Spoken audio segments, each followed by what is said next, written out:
한번 인사했으면 좋겠습니다. 주의 이름으로 사랑합니다. 주의 이름으로 축복합니다. 네, 우리 전사님 좀 화면 잠깐 띄워주세요.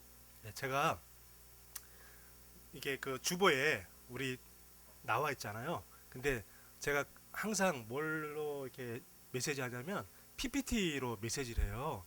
그래서 앞에 화면을 좀 이렇게 잘 보시면서 그렇게 하시면 좋을 것 같습니다. 네네, 띄워주시면 됩니다. 네. 이거 아니고, 이거 아니고. 네,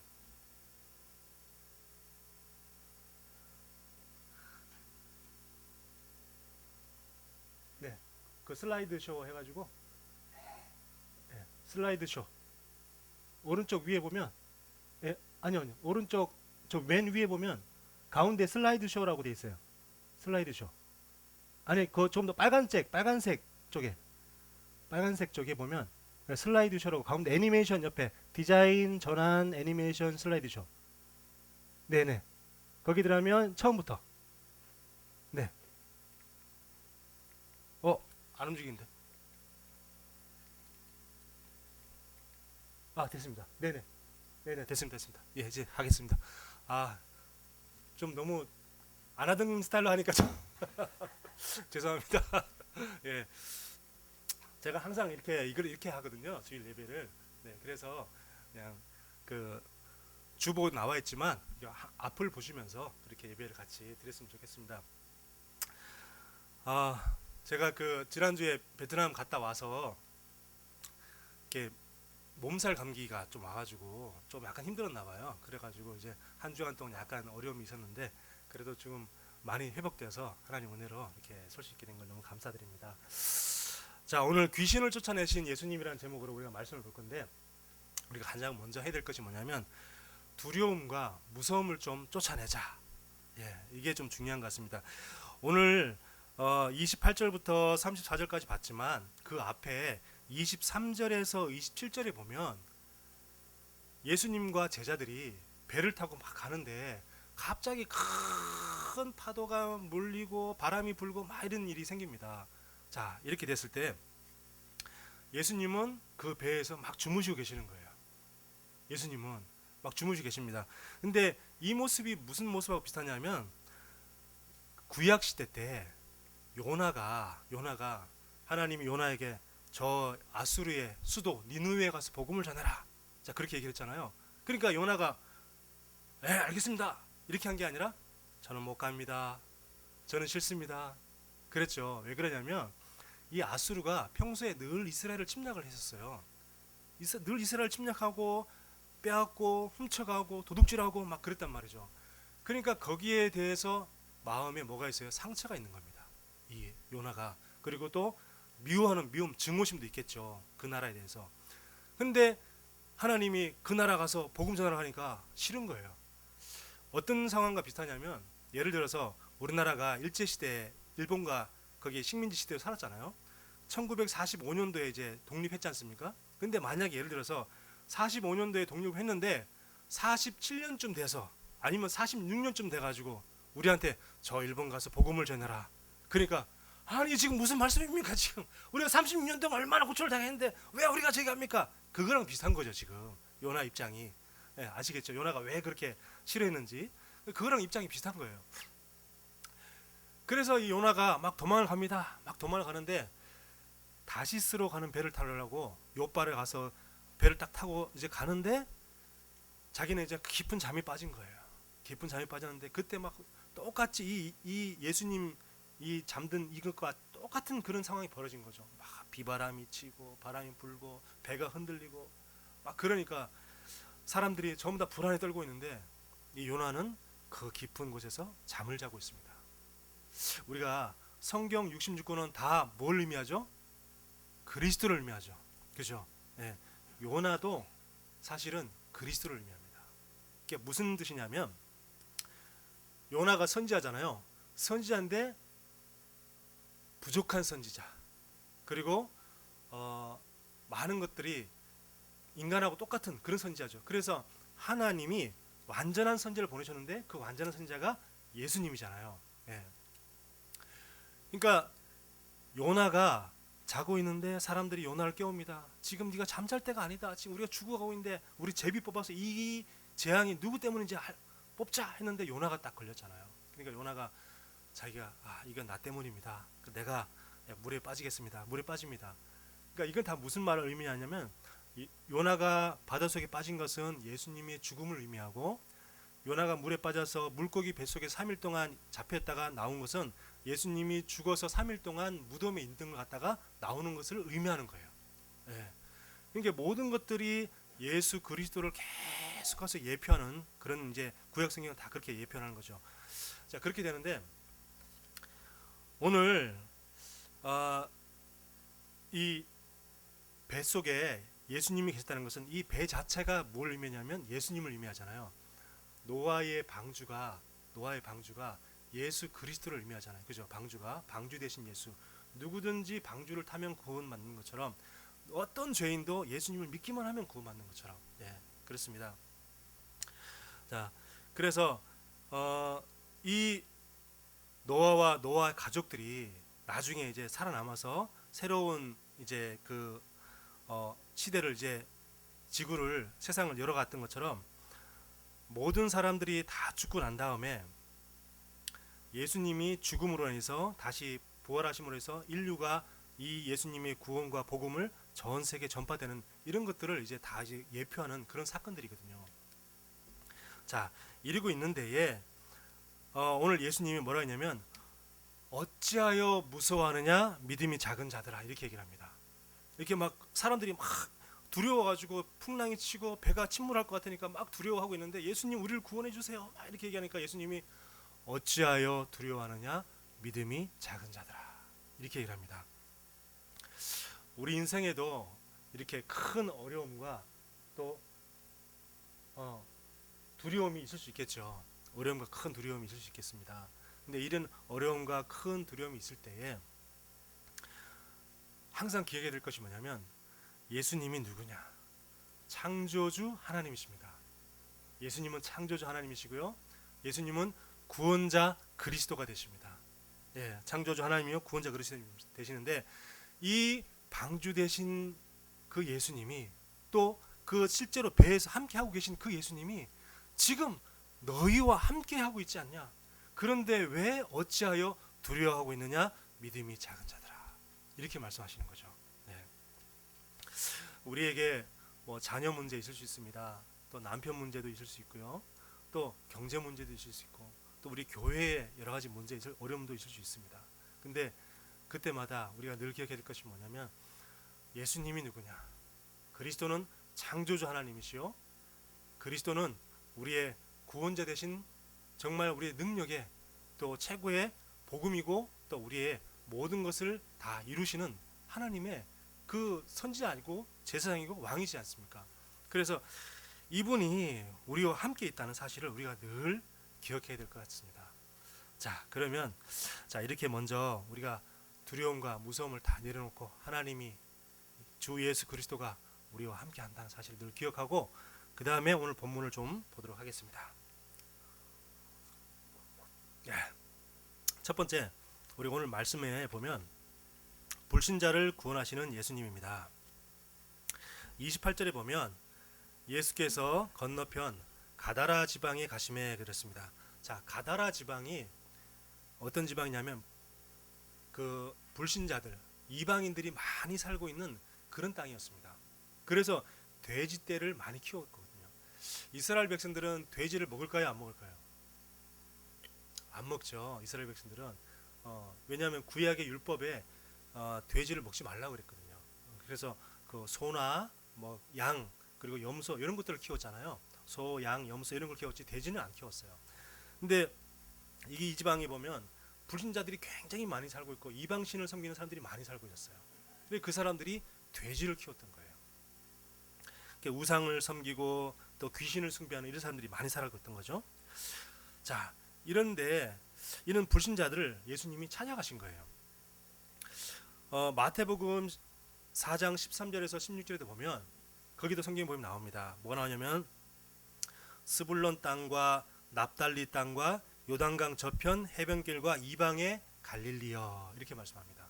그러니까 그 이방 땅에 많은 사람들이 살고 있었는데 거기에 예수님이 찾아가신 거죠.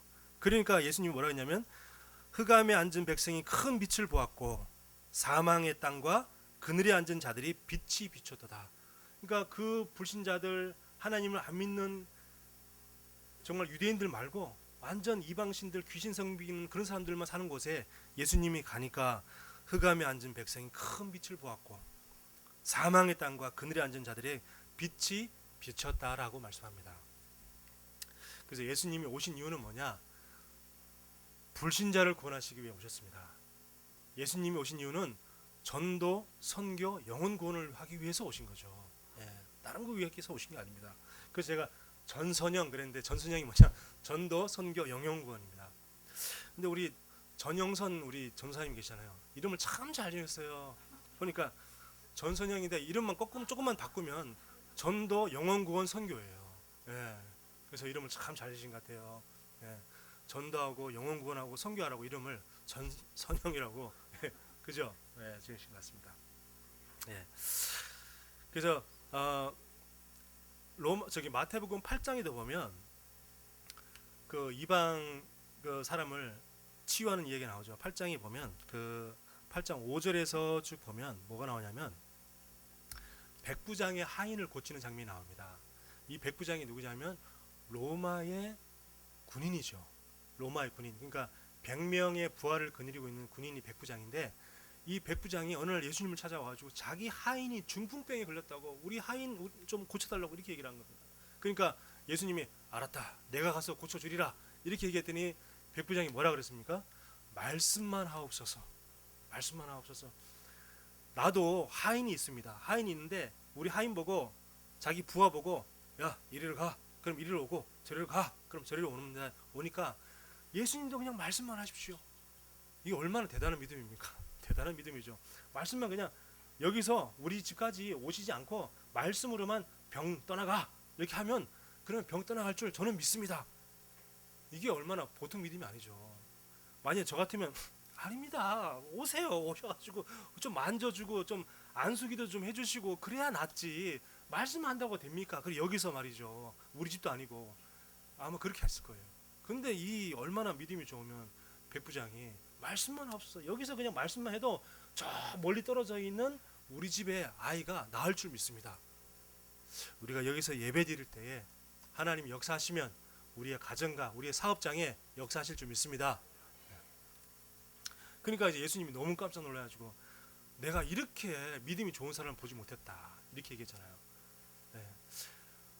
제가 신천지가 하도 그 교회에 많이 침략을 해가지고 침투해가지고 교회를 막 데리고 오고 성도들 막 데리고 오고 막 그러길래 제가 물어봤어요. 아니 불신자를 전도하지 왜 자꾸 교인들을 데리고 가냐? 그랬더니 하는 말이 뭐라 그러냐면 예수님도 이스라엘의 이런 자를 먼저 구원하기 위해 오지 않냐? 이렇게 얘기를 하는 거예요.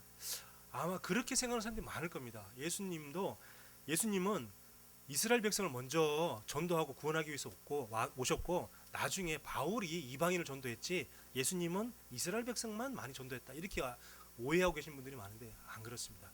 예수님은 이방인을 전도하러 오셨어요. 이방인들을 불신자를 구원하기 오신 줄 믿습니다. 그럼 우리는 어디에 포커스를 맞춰야 되냐? 물론 뭐 믿는 사람들이 교회 오는 것을 굳이 막을 필요는 없지만 우리는 포커스를 불신자 전도에 포커스를 맞춰야 될 줄 믿습니다. 자, 두 번째 이제 귀신을 쫓아내신 예수님입니다. 이 내용을 마가복음에도 내용이 있는데 마가복음 5장 1절에서 20절로 좀 길게 자세하게 이 내용을 똑같이 기록을 해놨어요. 마가복음에도. 근데 보면 거기서는 정확하게 말합니다. 예수님이 네 이름이 뭐냐? 그랬더니 우리는 군대니 많음이니다 이렇게 얘기합니다. 이게 군대라 그랬어요. 이 군대는 로마의 군대고 한 군단은 6,000명 정도 로마 그때 그 시대에 한 군단이 있고 또 사단이 있잖아요. 이제 군대 다녀오신 분들은 아시잖아요. 사단이 있고 군단이 있는데 그때 로마의 군단은 6,000명이 일개 군단이었어요. 그러니까 우리가 군대라는 것은 6,000마리의 귀신이 한 사람에게 6천 마리의 귀신이 들어가 있는 거예요. 어마어마한 귀신이 들어간 거죠. 예, 어마어마한 귀신이. 이때 그 귀신 들린 사람이 예수님께 말합니다. 우리가 당신과 무슨 상관이 있나이까? 이렇게 얘기를 합니다. 우리가 예수님과 상관이 있어야 될 줄 믿습니다. 우리가 예수님과 상관이 없으면 구원받지 못한 거예요. 우리가 예수님과 상관이 있다는 것은 우리가 구원받은 거고 우리가 하나님 자녀라는 거죠. 이때 또 뭐라고 얘기했냐면 때가 이르기 전에 우리를 괴롭게 하려고 여기 오셨나이까 이렇게 얘기합니다. 때는 언제 무슨 때를 얘기합니까? 자기들이 결국은 지옥에 들어갈 때를 얘기하겠죠. 그러니까 우리가 지옥 가려면 아직 한참 때가 멀었는데 그 귀신도 사단도 자기 때를 알죠. 자기가 언젠가는 지옥에 간다는 사실을 알죠. 그러니까 그 때가 이르기 전에 벌써 이미 나를 괴롭히려고 지금 여기 왔습니까? 이렇게 이제 막 원망하고 불평하는 거죠. 자, 이때 이제 예수님이 이 귀신들이 뭐냐면 예수님이 그리스도라는 사실을 아는 거죠.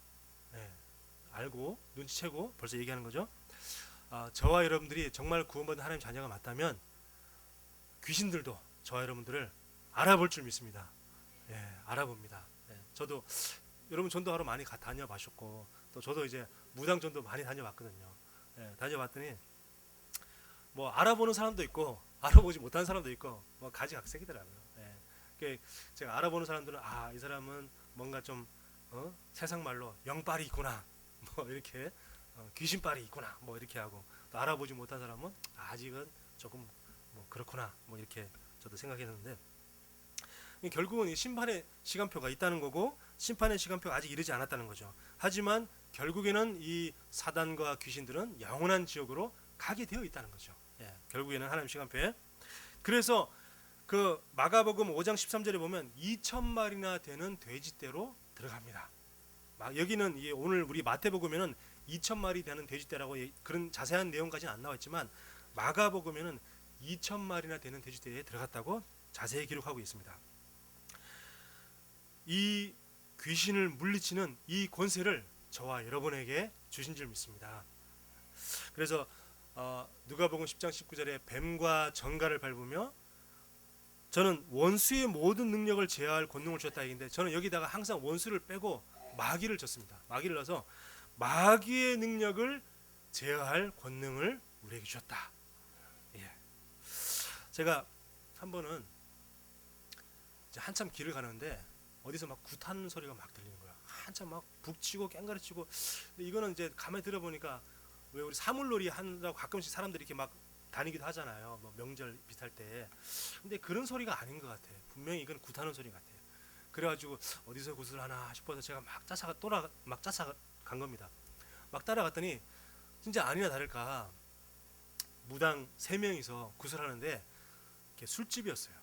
술집에서 굿을 하는데 이제 그 술집 사장님, 마담이라고 하는 사장님, 여사장님이 있고 그리고 이제 뭐 여자 무당, 뭐 남자 무당 뭐 이렇게 해서 3명이서 굿을 하는데 저는 깜짝 놀라는 장면을 봤습니다. 무슨 장면을 봤냐면 무당이 남자 박수 무당이죠. 남자 무당이 식칼을 2개를 들고 이렇게 아스팔트를 던지는 거예요. 던지니까 이 식칼이 아스팔트에 꽂혀요. 아니 아스팔트에 들고 던지면 식칼이 튕겨 나가고 막 이렇게 그래야 되잖아요. 근데 그게 꽂히더라니까요. 제가 그걸 보고 깜짝 놀라가지고 야 귀신의 능력이 대단하구나. 실제로 눈으로 보니까. 그래서 이 남자 박수무당이 식칼을 2개를 두고 집어 던졌다가 꽂고 빼서 이쪽 걸 또 집어 던져가 빼고 이러면서 걸어가는 거예요. 그러면서 이렇게 막 이러고 또 한 사람은 막 북을 치고 한 사람은 막 장구 깽가리 치고 막 이러면서 야 대단하네. 근데 이제 그때 드는 생각이 뭐냐면 그래 내 안에 예수 그리스도가 계시지 않냐. 내 안에 있는 예수 그리스도는 저 귀신들보다 더 강하지 않겠냐. 그래서 제가 그분들한테 가서 제가 여기 잠깐 굿을 구경 좀 해도 되겠냐고. 그랬더니 구경하시라는 거예요. 그래가지고 제가 거기 맞은편에 앉아가지고 예수 그리스도 이름으로 확 결박기도를 막 엄청 한 겁니다. 내 안에 있는 주 예수 그리스도를 명령하느니 저 더러운 귀신은 결박받고 떠나갈지어다 하면서 막 한 겁니다. 근데 이제 이 그 마담 여자 사장님에게 한 손에는 이게 방울 딸랑이를 쥐어주고 한 손에는 부채를 쥐어줘요. 그래서 이제 막 북치고 장구치고 깽가리치고 막 하니까 이게 이제 막 이렇게 신발이 막 점점 하더니 이게 점점 올라가요. 양손이 올라가서 이제 왜 그 신이 충만할 때 나오는 소리를 가지고 공수라 하죠. 공수 터진다 이렇게 하잖아요. 그러니까 공수 어떤 공수가 터져야 되냐면 이 조상신이 내려와 가지고 뭐라고 했냐면 내 딸아 내가 네 사업을 잘 되게 해주겠다 걱정하지 마라 이런 공수가 터져야 되는 거예요. 그러니까 이제 막 하는데 제가 안 됩니다 주 예수 그리스도 이름으로 결박받고 떠나가게 하여 주옵소서 예수 이름으로 결박받고 떠나갈지어다 하면서 제가 막 그렇게 한 거예요. 근데 이게 올라가다가 안 올라가는 거예요. 제가 기도를 막 하면은 올라가다가 안 내려가고 슉 하면 다시 올라가고 막 이러는 거예요. 그래가지고 막 제가 막 기도하는데 결국에는 올라가다가 내려가다 올라가다 내려가다 반복하다가 나중에 무당들이 하는 말이 뭐냐면 오늘 조상신이 노하셨다 오늘 날이 아니다 이래가지고 결국은 오늘 굿을 접자 이렇게 된 거예요. 그래서 근데 그 모습을 보면서 너무 기쁘고 감사해가지고 역시 예수 그리스도는 능력의 왕이시다 사단의 권세를 꺾으신 참된 왕이시다.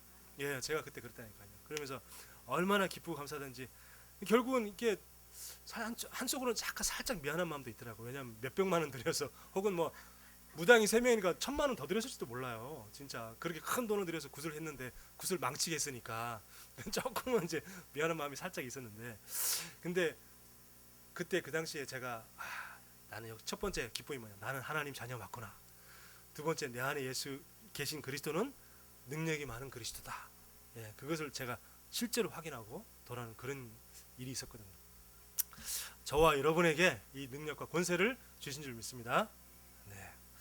자, 그리고 세 번째는 이제 영적 문제를 치유하시는 예수님입니다. 이 귀신 들린 사람이 얼마나 힘들었겠습니까? 주변 사람들도 엄청 힘들었겠죠. 특히 가족들이. 그러니까 이 가족들이 이 사람을 고치기 위해서 얼마나 많은 노력을 했겠습니까? 뭐 가족들이 또 친구들이 지인들이 병원에도 요즘 말로 하면 병원에도 막 데려가 보기도 하고 의사 처방받아서 약도 먹여보기도 하기도 하고 때로는 정신병원에 입원도 시켜보기도 하기도 하고 별짓 다 했겠죠. 그러면서 또 뭐 이거 먹으면 좋다더라 이거 한번 먹어봐라 하면서 그런 민간요법도 한번 해보기도 하고 그리고 또 무슨 뭐 종교적 또 그런 미신적 행위 이런 것도 막 해보기도 했겠죠. 우리가 왜 암에 한번 걸려도 사람이 주변에 막 좋다는 이거 먹어봐라 이거 먹으면 좋다더라 누가 이거 먹고 암 나았다더라 막 굉장히 사람이 솔깃해지잖아요. 그러니까 막 너무 지금 뭐 갈급하니까 어떻게든지 살고 싶은 그 마음에 막 그런 걸 해보기도 할 거 아닙니까? 아마 이분도 굉장히 어려움을 많이 겪었고 주변 사람들이 어떻게든지 이 사람을 살리려고 많은 노력을 했겠죠. 그렇지만 어떠한 인간의 방법과 인간의 노력도 안 되는 거죠. 그럴 때 예수님을 만날 때 이 문제가 해결된 줄 믿습니다. 저는 오늘 이 말씀 중에서 가장 마음에 와닿던 말씀이 28절입니다. 28절 보면 예수께서 건너편 가다라 지방에 가심에 귀신 들린 자 둘이 무덤 사이에 나와 예수를 만나니 그랬어요. 여기서 다 끝나버린 겁니다. 예수를 만나니. 여기서 예수님 만나는 그 순간부터 모든 문제가 다 끝나는 거예요. 예수님 만나는 그 순간 이 사람이 그동안 수십 년 동안 귀신에 눌리고 무덤 사이에서 자기 몸을 긁고 남을 해하고 이런 시달렸던 모든 것들이 문제가 다 거기서 끝나는 거죠. 예수님 만나는 것이 최고의 축복이고 만남 중에 최고의 만남의 축복인 줄 믿습니다. 자, 이때 이제 귀신들이 우리를 돼지떼로 보내주십시오 해가지고 돼지떼에 들어가서 돼지떼가 다 몰사는 자 그런 일이 일어나는데 이게 또 뭐가 또 관계 있냐면 애굽에서 출애굽한 이스라엘 백성들이 홍해 앞에서 있다가 홍해가 갈라지고 이스라엘 백성들이 지나가고 그 뒤를 따라서 애굽 군대가 막 쫓아옵니다. 쫓아왔을 때에 다시 물이 덮이고 애굽 군대가 전부 다 몰사했잖아요. 사실은 그 장면이 지금 이 장면하고 오버랩되는 장면입니다. 그게 무슨 말이냐면 한 영혼은 살리고 그 안에 있는 모든 어둠의 영들은 다 떠나가는 것처럼 이스라엘 백성들이 홍해를 건너면서 이스라엘 백성들은 살아나고 그 흑암의 모든 군대들은 다 물속에서 빠져 죽는, 그러니까 돼지떼가 다 물속에 빠져 들어 죽잖아요. 그러니까 그 장면하고 똑같이 되는 거죠. 네. 그래서 사실은 모세도 누구를 예표하냐면 예수님을 예표합니다. 왜 그러냐면 요셉이 죽고 난 다음에 400년 혹은 430년 동안 애굽의 노예로 잡혔잖아요. 그 다음에 모세가 나왔잖아요. 그런 것처럼 말라기 선지자 이후에 예수님이 출생하시기까지 400년에서 430년 걸립니다. 그러니까 거의 비슷한 해에 있다가 완전히 흑암 기간이었잖아요. 400년 동안 애굽에 노예됐던 그 흑암의 기간 동안 있다가 나중에 그들을 구원할 모세가 나온 것처럼 말라기 선지자 이후로, 구약의 말라기 선지자 이후로 400년 동안 거의 흑암 시대였어요, 이스라엘이. 그러다가 이제 그들을 구원할 그리스도가 태어난 겁니다. 그러니까 모세도 누구를 의미하냐면 예수 그리스도, 앞으로 오실 예수 그리스도를 예표하는 거죠. 그래서 결국에는 이 사람이 뭘로 치유받았습니까? 말씀과 복음으로 치유받았습니다. 말씀과 복음으로만 우리가 치유된 줄 믿습니다. 그래서 제가 그 현장을 제가 이제 이따 오후 예배 때 이제 베트남 현장 포럼을 좀 할 건데, 그 이번에도 제가 이제 베트남에 있는 마약 치유 센터를 갔거든요. 근데 거기서도 보니까 그 마약 치유 센터를 운영하시는 분이 목사님인데, 그 목사님도 마약에 찌들었다가, 마약에 완전 뭐 10년 20년 찌들었다가 이분이 복음 듣고 말씀으로 훈련받고 그래가지고 완전 치유되고 변화되어서 신학을 해가지고 목사가 돼가지고 또 이렇게 마약 치유 센터를 또 운영을 하고 있는 거예요, 베트남에서. 그 현지인 목사님이. 그런 걸 보면서 역시 복음과 말씀 아니면 우리 인간은 절대 치유될 수가 없다는 거예요. 근데 그분 거기서 이따 오후에 제가 보여주겠지만 거기서 두 분이 간증을 했어요. 치유된 분들이 두 분이 간증했는데 이분도 똑같은 말을 한 말이 뭐냐면, 이곳에 와서 예수를 알게 되었다. 그리고 이곳에 와서 내가 말씀으로 훈련받으면서 내게 이 문제가 치유되었다. 그렇게 얘기를 하는 거예요.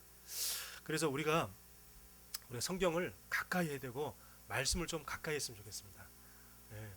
제가 가만히 보니까 우리 정확한 너무 귀한 복음을 갖고 있는데 성경을 잘 안 읽는 것 같더라고요, 보니까.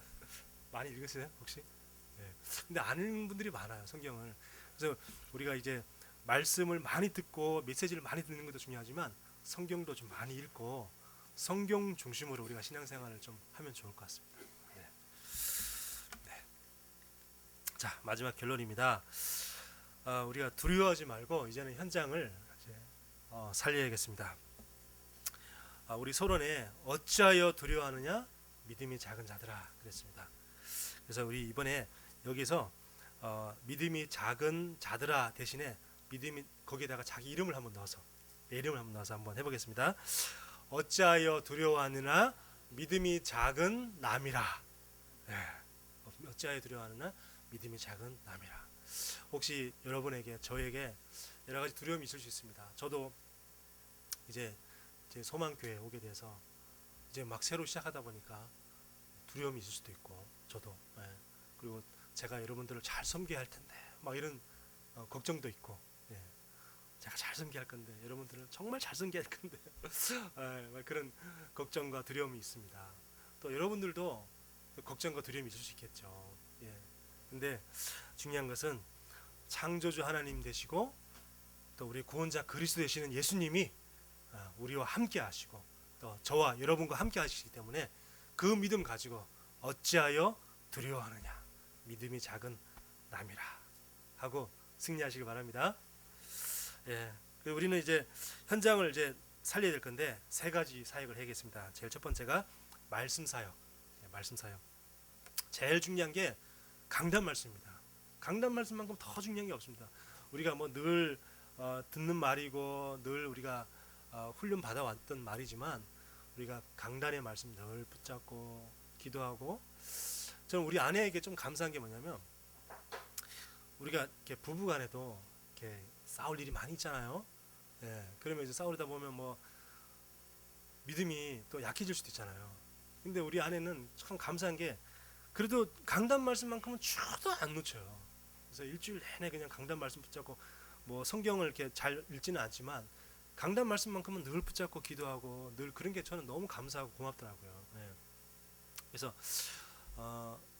그게 강단 말씀 놓치지 않은 게 저와 여러분이 사는 길입니다. 예. 예.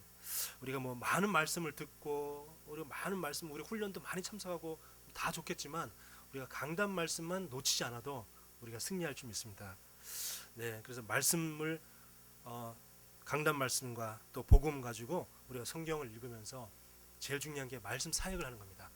제일 중요한 게 나에게 먼저 말씀 사역을 하고, 예, 나를 자꾸 살리는 말씀 사역을 하시고, 그리고 주변 사람을 살리는 말씀 사역을 하는데 저는 항상 강조하는 게 있습니다.